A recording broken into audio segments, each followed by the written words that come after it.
jocul, greșeala așteaptă. Și se joacă până când cade regele. Așa că eu vă mulțumesc pentru prezență, mulțumesc tuturor oamenilor prezenți astăzi aici. Înainte de orice, în mod real, mulțumim Dumnezeu că stăm împreună în pace și bucuria vieții. Astăzi aș dori să mă adresez și am un mesaj pentru poporul român din țară și de pretutindeni. Un mesaj deopotrivă adresat statului român în toate formele lui. Instituțiile, armata, celor care veghează, celor care decid, celor care slujesc.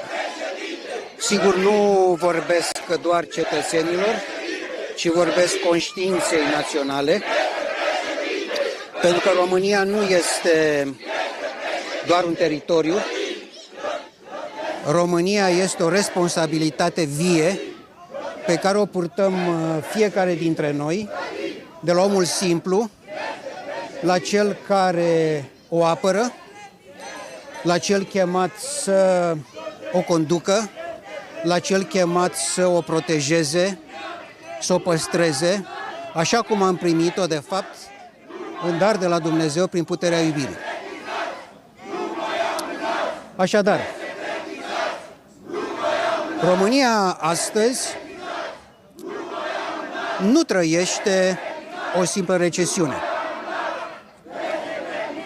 Și rezultatul dezastros, de altfel inevitabil, al aplicării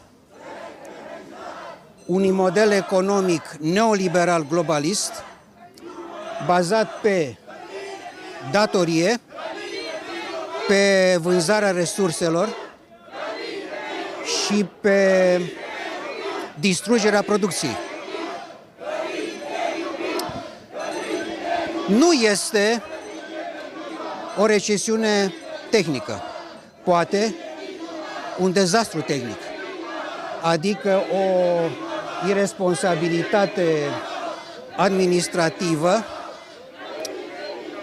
care forțează acțiuni financiare fără scop, fără program, total irresponsabil împotriva poporului român. Știți cum e?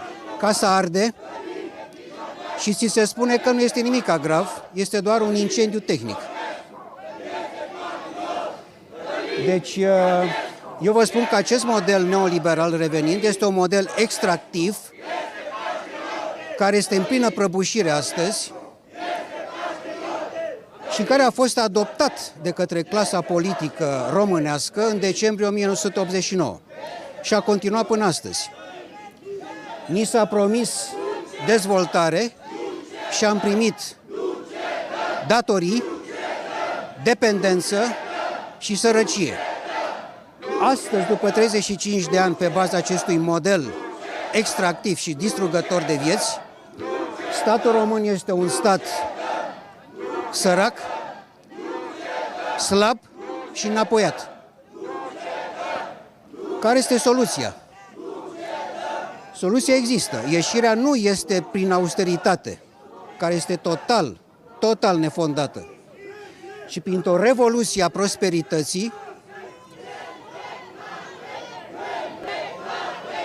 pe care o aplicăm doar prin economia reală și prin muncă productivă.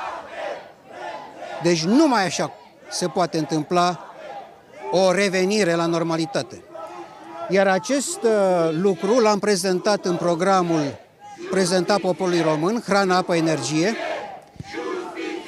și spun doar atât, că acest model economic, productiv, deci încă o dată, întemeiat doar pe economia reală și pe muncă productivă, și obiectivul Hrana, apă, energie nu este o alternativă printre multe altele. Este singura soluție pentru România ca să devină o țară liberă și prosperă.